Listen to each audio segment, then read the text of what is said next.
अस्सलाम वालेकुम जी। उम्मीद करता हूँ आप सब खैरियत से होंगे। आज जो चीज़ है वो मेडिसिन की फर्दर 2 यूनिट्स हैं हम डिस्कस करेंगे, ठीक है, जिसके अंदर हम ब्लड और हेमाटोलॉजी को हम डिस्कस करेंगे मेनली।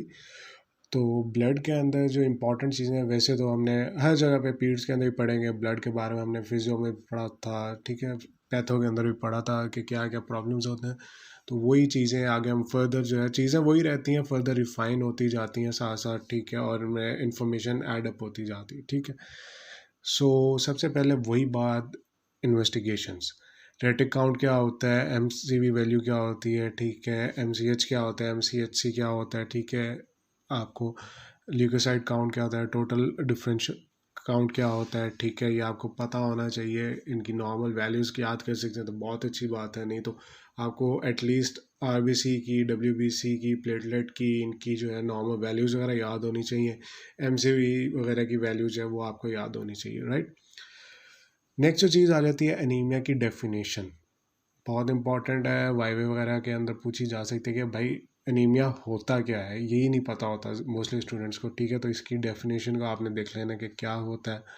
नेक्स्ट चीज़ होती है कि जी क्लासीफाई करें कि either it is a microcytic anaemia, it is a normocytic anaemia और मैक्रोसिटिक एनीमिया, ठीक है। तो हम कब कहते हैं कि माइक्रोसिटिक है, कब नॉर्मोसिटिक और कब मैक्रोसिटिक, ये आपको हम फर्दर डिटेल्स में जब बात करेंगे तो हम उसमें देखेंगे। तो वैसे आपको ये चीज़ें पता होनी चाहिए।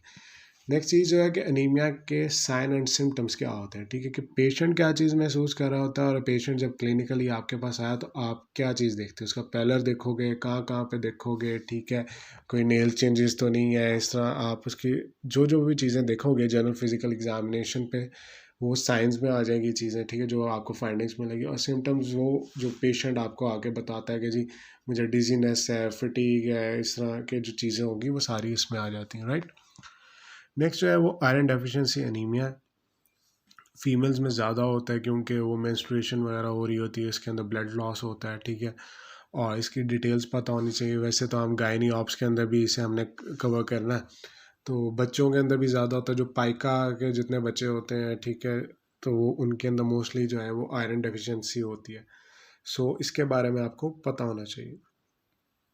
नेक्स्ट जो है वो इसकी डिटेल्स, ठीक है, आपका नॉर्मल आयरन लेवल कम है तो आप क्या करोगे, मैनेज कैसे करोगे, ठीक है। फॉर एग्जांपल यानी कि मैं जनरल बता रहा हूँ कि कोई डायग्नोसिस के लिए नहीं मैं बता रहा कि मैनेजमेंट ऐसे ही करनी है, वैसे बता रहा हूँ।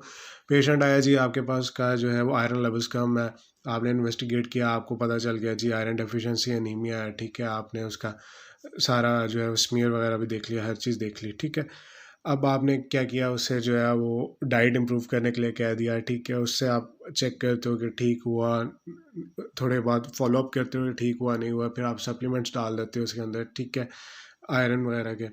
और अगर उसके बाद आप उसे फिर फॉलो अप करते हो, अगर नहीं वो ठीक होता फिर आप जो है उसे इंजेक्शन इन्फ्यूज़ कर देते हो, ठीक है, जो आपके पास आती हैं प्रेपरेशंस, तो उसमें देख लेते हो। उसके बाद नहीं तो फिर एंड लास्ट स्टेज में आपने ब्लड ट्रांसफ्यूज़ कर देना होता है पेशेंट को, ठीक है, तो एच बी वैल्यू वगैरह आपने देख के इसको करना होता है, राइट।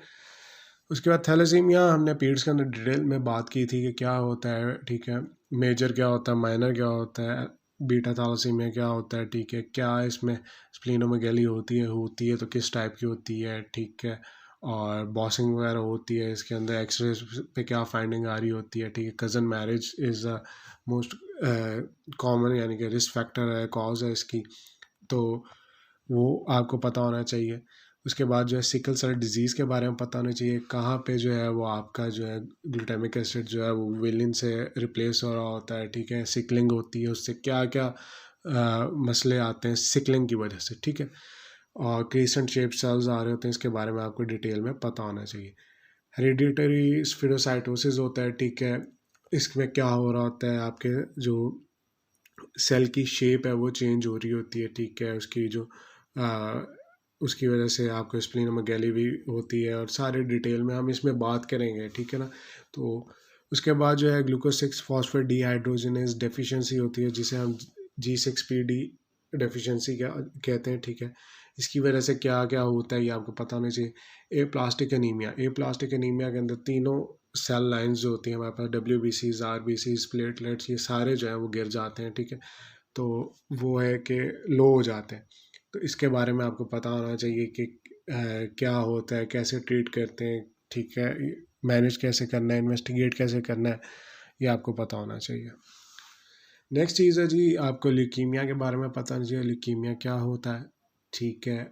और इसके बाद जो है क्रोनिक माइलॉइड ल्यूकीमिया है, ठीक है। और ALL वगैरह हर चीज़ आपको डिटेल में पता होनी चाहिए। लिम्फोमा के बारे में पता होना चाहिए, हॉजकिन लिम्फोमा क्या होता है, नॉन हॉजकिन लिम्फोमा भी क्या होता है। ये जो लिम्फोमा है ये हमने उसके अंदर पैथो के अंदर पढ़ा हुआ है, लेकिन ये जो चीज़ है कि आपको जनरल फिजिकल एग्जामिनेशन में अगर मिल रही है लिम्फोडेनोपैथी तो तब भी आप DD में डालते हो। सर्जरी के अंदर वेरी इंपॉर्टेंट है ये। और आगे जो PG के जो एग्ज़ाम्स है पोस्ट ग्रेजुएशन के, उसके अंदर भी ये चीज़ पूछी जाती है, ठीक है।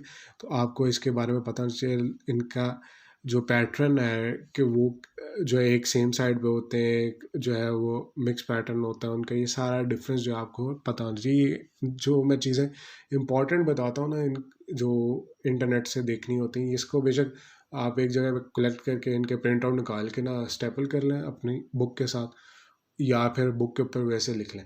क्योंकि अगर आप किसी नोट्स बनाएंगे, कुछ करेंगे, तो वो चीज़ें जो है वो एट द एंड जो होता है ना, लास्ट नाइट जो होती है एग्ज़ाम से पहले, आप वैसे ही इतने पैनिक होते हो कि वो चीज़ें गुम हो जाती, ठीक है। तो आपको जो है बस एक बुक होती है आपके पास, तो उस पर अगर हर चीज़ पेस्ट होगी, हर चीज़ लिखी होगी, तो आपको उसमें परेशानी नहीं होगी। मल्टीपल माइलोमा क्या होता है, पैथो के अंदर हमने पढ़ी थी, ठीक है, क्या चीज़ होती है, इसमें किस किस्म का लीजन होता है, ये आपको पता होना चाहिए डिटेल में। ITP क्या होता है ये पता होना चाहिए, कैसे ट्रीट करते हैं, क्या इसकी पैथोलॉजी होती है, ये आपको डिटेल में पता होनी चाहिए। DIC क्या होता है, DIC के अंदर क्या होता है, इसमें क्लॉटिंग फैक्टर्स पे क्या असर होता है, ठीक है। इसके साथ ही आपको बाकी जो माइनर चीज़ें हैं, यानी कि कोई हीमोफीलियाज वगैरह, उनके बारे में पता होना चाहिए कि वो क्या होती हैं चीज़ें। अगेन मैं वही बात करूँगा कि अगर हमने चीज़ें सारी पीरियड्स में की हुई हैं तो यहाँ पे भी वही हैं, तो हमें अपना टाइम बचाना, हमने बार बार नहीं करना। अगर यहाँ पे एक दफ़ा कर लिया हमने, तो हमें उधर करने की ज़रूरत नहीं, क्योंकि चीज़ें सेम रहती हैं। अब स्पेसिफिकली अगर फॉर एग्जांपल अगर हम बात करते हैं थैलेसीमिया की, तो थैलेसीमिया बच्चों के अंदर ज़्यादा कॉमन होता है, ठीक है। तो वो पीरियड्स की बुक के अंदर ज़्यादा अच्छा दिया हुआ है as compare to the medicine की बुक के अंदर, ठीक है। तो आपको पता होना चाहिए। अच्छा, सबसे इम्पॉर्टेंट जो चीज़ है ना, वो है कि ये ब्लड प्रोडक्ट्स कौन सी होती हैं यार, ये पता होना चाहिए कि प्लाज्मा क्या होता है, ठीक है। ब्लड जो फ्रेश फ्रोजन प्लाज्मा होता है वो क्या होता है, ठीक है। क्लॉटिंग फैक्टर्स क्या होते हैं, प्लेटलेट्स क्या होता है, क्या क्या प्रेपरेशंस होती हैं इनकी, ठीक है। और जो पैक्ड सेल वॉल्यूम क्या होता है, ये नहीं पता होता। ये MCQ आते हैं बेसिक, और ये बच्चों को नहीं पता होती चीज़ें, तो ये आपने देख लेनी है कि ये क्या क्या चीज़ें होती हैं, ठीक है। तो इसके बाद जो है रेमेटोलॉजी है। रेमेटोलॉजी के अंदर जॉइंट्स वगैरह के मसले जितने भी आते हैं, जोड़ों के मसले, ये वो सारी चीज़ें आ जाती हैं, ठीक है। तो इसके अंदर जो चीज़ें हैं ना, वही अगेन इन्वेस्टिगेशंस पहले करनी है, ठीक है। उसका क्लासिफिकेशन आपको आनी चाहिए कि मोनो आर्टिकुलर डिजीज़ कौन सी है, पॉली आर्टिकुलर डिजीज़ कौन सी है, माइग्रेटरी डिजीज़ कौन सी है, ठीक है। कि एक कुछ होती हैं जिनके अंदर सिर्फ एक ही जॉइंट इन्वॉल्व होता है, ठीक है, लाइक गाउट है, ठीक है। उसके बाद ऑस्टियोआर्थराइटिस है, यूजुअली इनके अंदर जो है ये मोनो आर्टिकुलर डिजीज़ होती हैं, ठीक है। एक ही जॉइंट इन्वॉल्व हो रहे होते हैं, एक या दो होंगे, ठीक है, मैक्सिमम।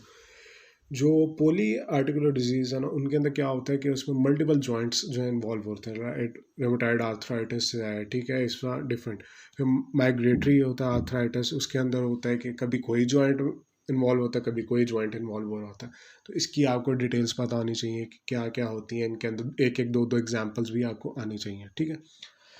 उसके बाद रेमेटॉइड आर्थराइटिस, इसकी डिटेल, ठीक है, इसमें ईच एंड एवरीथिंग इसकी आनी चाहिए, ठीक है। इसका क्राइटेरिया आना चाहिए कि कैसे हम डायग्नोस करते हैं, ठीक है। उलियस क्राइटेरिया होता है इसके अंदर, NTCCP क्या होता है, RA फैक्टर क्या होता है, ठीक है, कौन सा ज़्यादा स्पेसिफिक होता है, ये आपको पता होना चाहिए, ठीक है। एक्सरे पे क्या मिलता है, जनरल फिजिकल एग्जामिनेशन पे हमें क्या चीज़ मिलती है, ठीक है। जॉइंट कौन से इन्वॉल्व होते हैं इसके अंदर, मेडिकल ट्रीटमेंट क्या है, डिमांड्स क्या होता है। उसके बाद जो है एनसेड्स वगैरह हम देते हैं तो कौन से देते हैं, किस एनसेड से जो है वो पेप्टिक अल्सर वगैरह का हो सकता है, किससे नहीं होता, ये आपको पता होनी चाहिए सारी चीज़ें। फिर सर्जिकल मैनेजमेंट कैसे कर सकते हैं हम, आपको ये चीज़ें इसके बारे में पता होनी चाहिए, राइट। Rheumatoid arthritis. नेक्स्ट जो चीज़ है ऑस्टियोआर्थराइटिस, यूजुअली जो मोटे लोग होते हैं, ठीक है, जो चर्बी होते हैं थोड़े से, उनके अंदर ये ज़्यादा चीज़ होती है, ओवरवेट जो होते हैं, राइट।